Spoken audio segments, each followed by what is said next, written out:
And welcome to Pause. We're going to be talking in this episode about a trip abroad with some folks from the University of Central Missouri that's coming up next on Pause.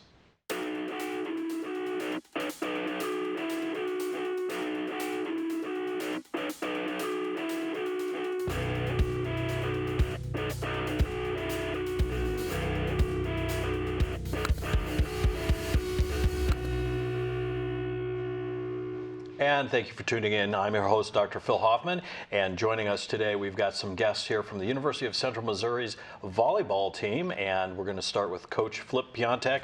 And Coach, we're here to talk today about a little trip that you all took together here relatively recently. It's relatively recently, but it was more than a little trip. It was a huge trip. It was very all-encompassing, and it was a lot of things involved in it, and it was really a quite entertaining, active, busy trip. It was really a wonderful trip.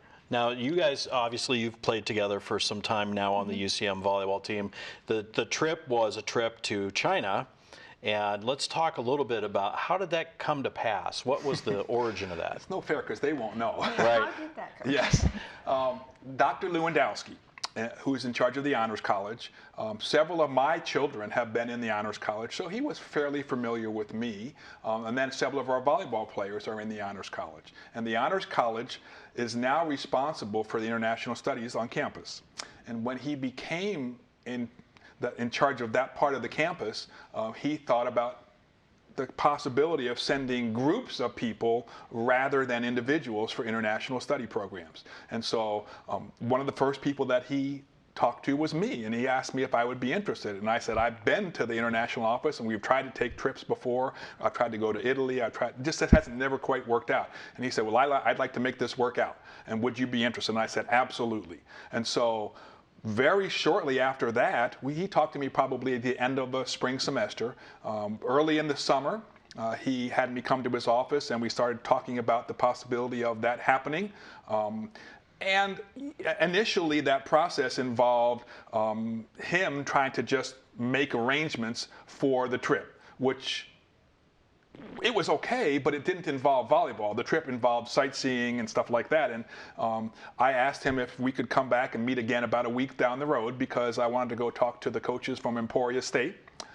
They are both Chinese citizens. They're both from Beijing. And they had both played volleyball and had contacts with coaches that were still there so that they had taken their trip to China 2 years ago. And so I asked them if they would help give me contacts. To take a whole team to China, you need kind of a sponsor. And so we needed to have a university that would sponsor us, and we needed to have those contacts. And I spent probably, I would say almost 2 hours at Emporia State University talking to them early in the summer.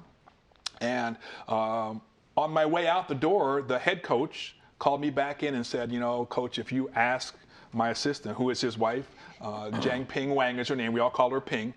If she would like to go with you, she would travel with you. And that part of the process was probably the most crucial part of the trip in terms of having someone from Beijing who is familiar with all the different coaches and the schools that we were at and the players. That was the key part to the trip. And so once she agreed to go with us, then the rest of the trip kind of fell into place with her help. And I don't know that we would have had as good of an experience if we didn't have her with us. So at some point, obviously, Coach comes to you guys and says, hey, what did you think when he first approached you and said, we might be going to China? Well, he kind of just gave us an itinerary and said, is this something you're interested in? I think is how I remember it going. Yeah, he had mentioned before, like the year before, about maybe trying to go abroad and said Italy or Spain or something, and we got excited, and then that just kind of never got brought back up again, and then he showed up and said, hey, we're gonna go to China, so start getting your passports ready. And I think it's a place we wouldn't have ever gone before, so we were all kind of excited about it. Yeah, I don't think that would have been anybody's first choice, but I think it was very beneficial. And I think it's something that if any other sports team had the opportunity to do, I would say go for it. Well, and it's tough too because not only is the language different, which you would have in Spain or France or whatever, but the alphabet's different too. So you could kind of cheat, in most of those European countries with signs and things, but not in China, right? Yeah, we learned some of it. Yeah, a little we bit. did learn how to count to 10. Numbers, yeah. We felt really accomplished once we learned that. The fourth that was graders about taught it. us. Yeah. But people would walk down the street and say "ni hao" and stuff, so We we knew got that one, yeah. we knew that one pretty well. But other than that, having Ping there to help us, she would get the Chinese menus when we would be at KFC or anything that still wasn't completely translated to English, and she could translate the stuff for us. So that was really helpful. Mm-hmm. I don't know if we would have been able to eat without her, honestly. You we would. No, you'd have been able to eat. You just wouldn't have known. You wouldn't have known what it was, right? No, not at all. Sometimes We'd have that's no better. Idea. No, I don't know. We have a lot of picky people, so she made that process. Or like ticketing, I'm sure with going with the coaches, we were never there and they bought tickets when we were going to things, but I'm sure that was 100 times easier having her to relay the message of how many we needed and what we wanted to do with that. So I think she was a great part of our trip. So Coach, you get this all sorted out. You have Ping to help, but I imagine there's still, from that point, an incredible amount of work leading up to the trip. I don't know that it was incredible. There was a lot of work, but most of the work was kind of sequential. Once you got the trip okayed, and then we had a kind of a rough itinerary, the biggest part of a trip to China is the cost. And from my point of view, when you have the international office trying to get the students to go abroad, to study abroad, and this ended up being a 1-hour class, so they got credit for this class, you don't want the students to pay an inordinate amount of the money for that process. You want that to be covered by things on campus. And so the International Center started off with a $1,000 grant to each of the students. And then as we got farther into the process of fundraising for the students, I just didn't want them to pay very much of it. And so for 2 of our summer camps, I used them as employees and workers in the camp. So I kind of held back money from their summer camp to help defray the cost. So there really was very little out-of-pocket expense for them. I don't know, some of them already had passports, some of them did not, and that cost had to be paid by them. But the visas we paid for through camp money, through part of the money that we held back. Then once the deans got involved, each of our students got $500 because they're honor students. They were all, our team GPA was over 3.5, so we got $1,500 right off the bat, and that covered the airfare. And so for us, we felt like if we could cover the airfare, then different places on campus could cover some different parts of it. So we got money from the foundation, we got money from some of the boosters, we got money from our camp, and really for the process of raising the money, that took from the summer, probably till early in January, when I finally had enough money to cover it so I could go buy the visas to get the trip taken care of. And January for a May trip is kind of an ideal time for buying flights and getting the visas and stuff like that. So it wasn't difficult, but it required constant attention about, who can we go to, who will help us. And like I said, so many people on campus were willing to help that it became a process of, let's see if we can get some money from this person. And it ended up being that because of the support we had across campus, we didn't have to use any athletic money at all, which really was good, because in the scope of things, this was an international studies travel tour, not a volleyball travel tour. Now, we got some volleyball out of it, which was really a bonus. It was awesome. But because of the nature of the trip, you don't want to have the athletic department cover the cost. And they didn't. Everything was covered by other parts of campus. So it was really, really wonderful. So there was volleyball, right?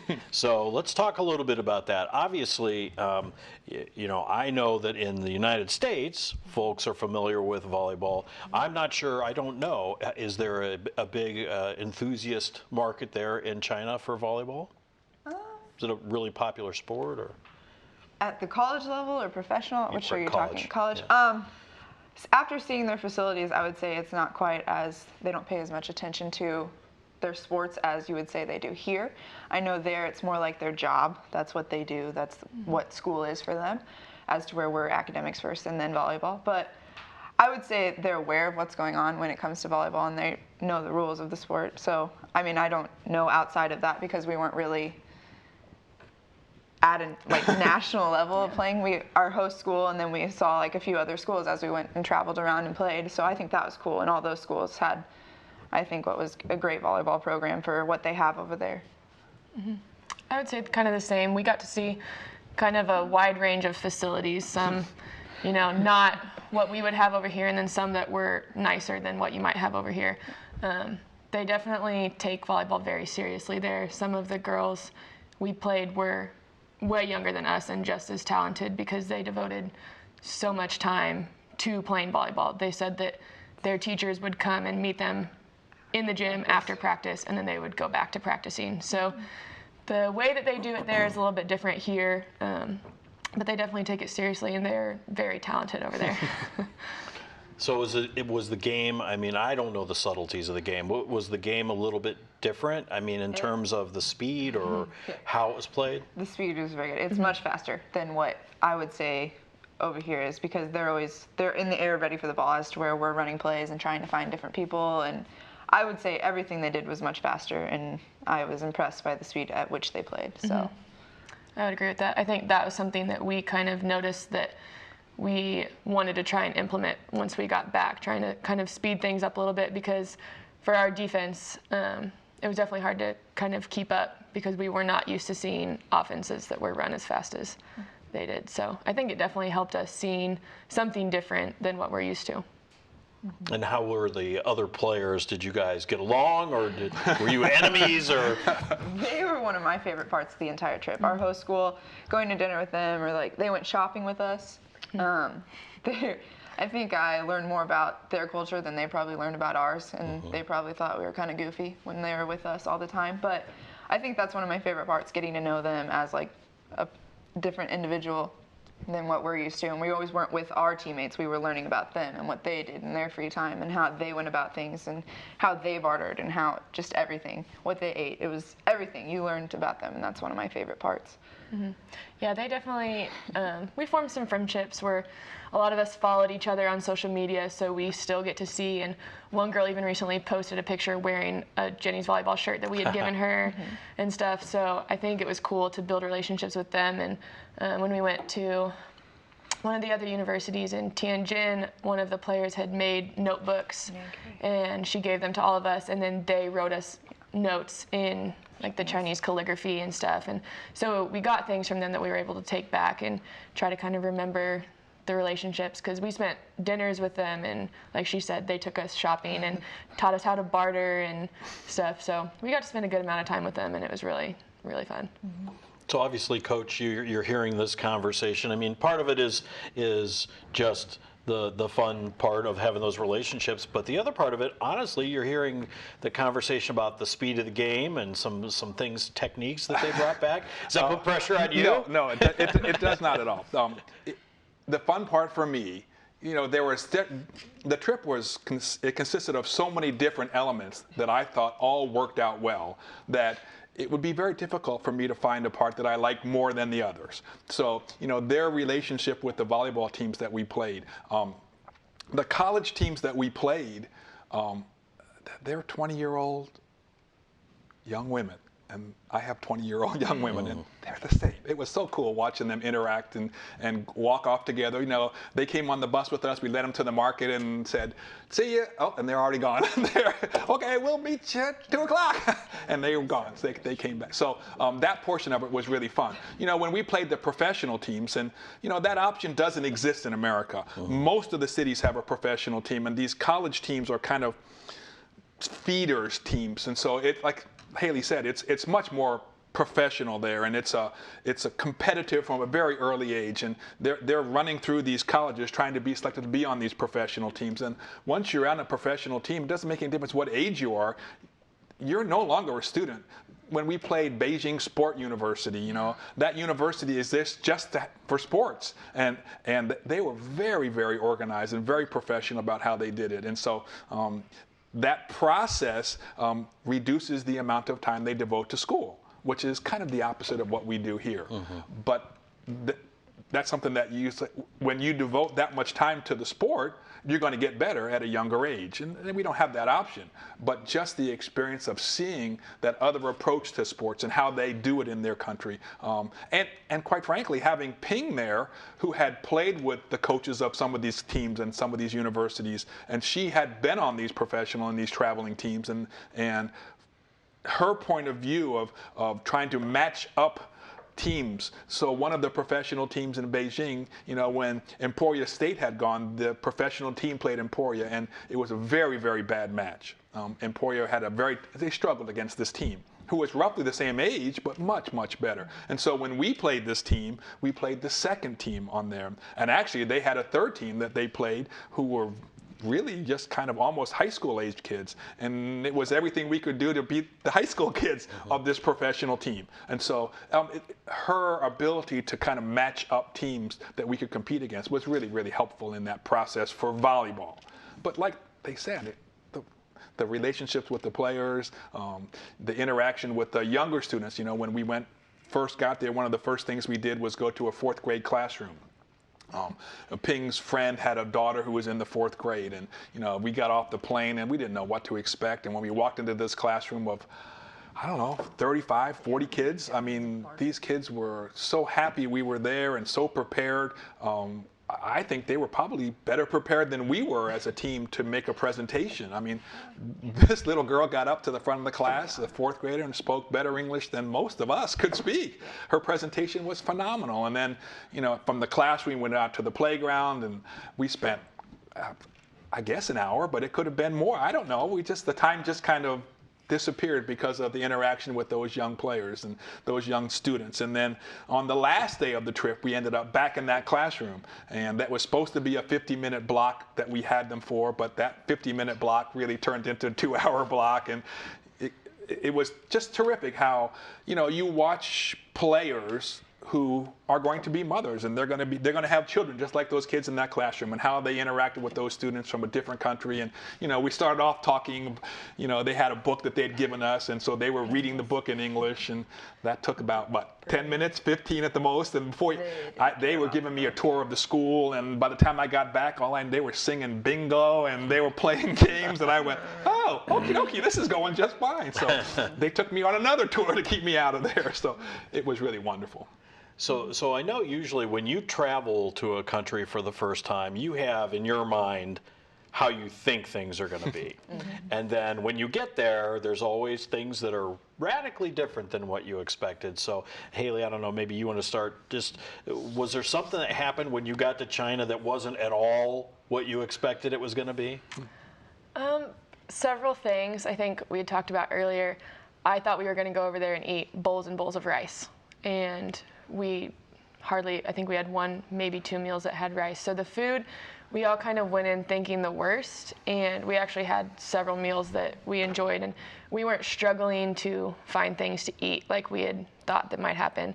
And we did go to KFC a few times, and we went to a place that had pizza and stuff like that. So we did get a little bit of American-ish food while we were there, but we also got to go in. We had a roast duck dinner, which is like a Beijing specialty, and I'm a very picky eater, so I did not think I would like it, and that was my favorite meal of the whole trip. So the food was one thing that really surprised me. We definitely did not starve, which I think some of us were really worried about, just because, you know, they always say Chinese food here is not like Chinese food there, and that's very true, but our expectations, I think, were definitely different than what it was when we got there.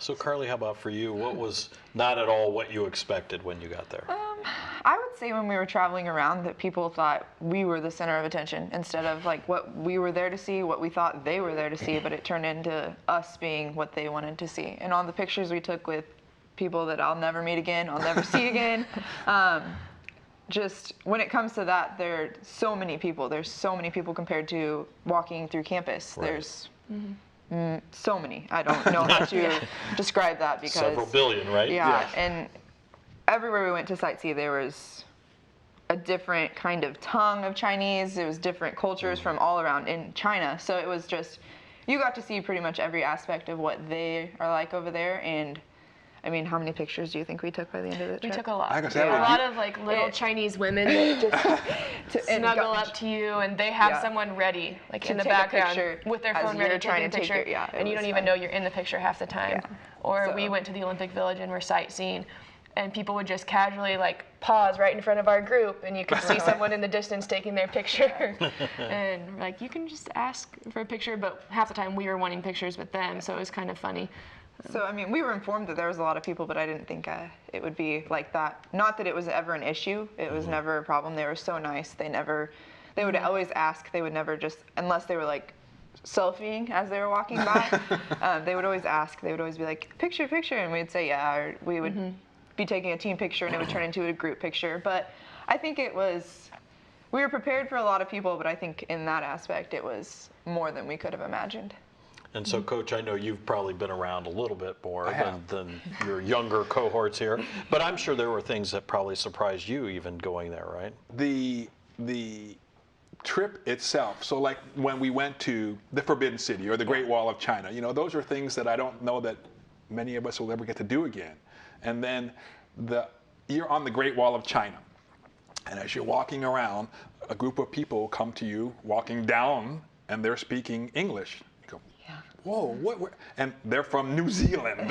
We met people from Portugal and Greece and Sweden, all on the Great Wall of China. And you go, this is unbelievable. How many different people are in this country trying to get an experience of what it was like. And the Great Wall of China, the educational value of that, you think of the Great Wall as just like this desk, yes, but it's about 18 different pieces of walls, all spread out about the northern part of the country. And when we're traveling to see the Great Wall, we'd drive by one place, and you could obviously see there were tourists there, and there were buses, and Ping goes, no, that's not, we're not going to that part of the wall. We're going to go to a different part. And so the tourist part of it was much greater than I thought. So you get to the Great Wall, and it's like being in Branson, Missouri. I mean, you're walking down this giant entranceway with cheesy stores on the side selling all kinds of Chinese trinkets, paraphernalia, things that you're going to go, oh.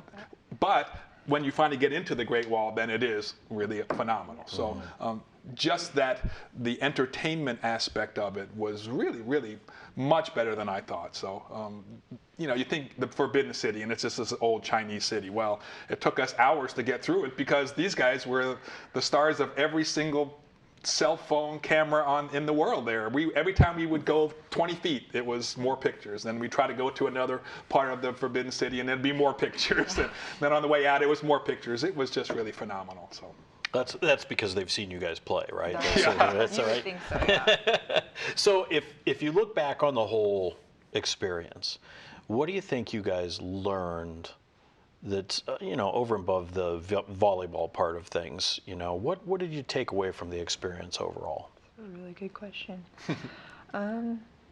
Go ahead if you've got an answer. She learned to dish off to her teammate. She's a senior, that's why. I think for most of us, it was our first time traveling abroad. It was mine.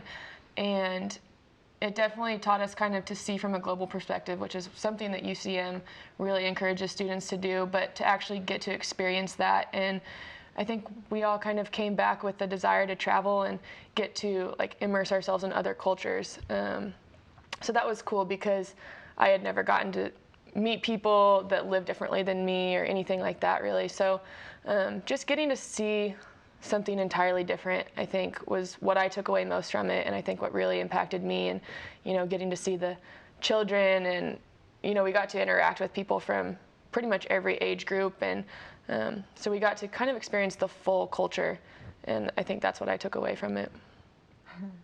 I can play along with that. Just everything you learn, and your culture is what you know, but you go over there and you think, is that really the right culture to be accepting? Or it's so cool just to see everybody else in their own environment doing their own thing and just not caring that we're there, just accepting us and moving on with their day. They were so accepting, very nice people, and I will never forget it. Well, I'm sure Dr. Lewandowski would appreciate what you guys just said. He spent a good bit of time with us afterwards. That's in terms of preparing for the next group of people that travels. What went good and what went bad, and it's like you said. I've been all around the world. I was stationed in the Air Force. I went to Korea and spent. It's when you take someone overseas, you want them to experience exactly what they experienced. Seeing that the United States is not the center of the world. There's plenty of other people that do so much. The similarities between people are so much greater than you think when you're talking about a different country, like China, different language, different, but they had the same. It's really cool. And so being able to share that with other people, and then, okay, I'll give you one quick example. So Haley now says she's like to travel. Okay, so one of the promotions for our volleyball team this fall, we had a promotion for Samaritan's Feet. Okay, which is an international organization that's trying to provide shoes for Africa, and we sent 524 pairs of shoes but the person who was the contact for the volleyball mission, okay, is a former coach that we both knew, and who she's trying to make arrangements to make a trip to go to that portion of the world next. So that's the reward for me when you see people that have been overseas say, this is pretty good, and let's try something else in some other part of the world. So the feedback is immediate, and that's what, as a coach, that's what you want out of this trip. You want them to experience something and then turn around and see if they can do it again on their own, and that's the best part for me. So. Well, Carly, Haley, thank you so much for joining us today. We appreciate you guys being here. Coach, as always, great to talk to you. Sure. We appreciate you coming in. And that's it for this episode of Pause. I'm your host, Dr. Phil Hoffman. Coming up next week, we'll have more about what's happening in your community right here on Pause. We'll see you then.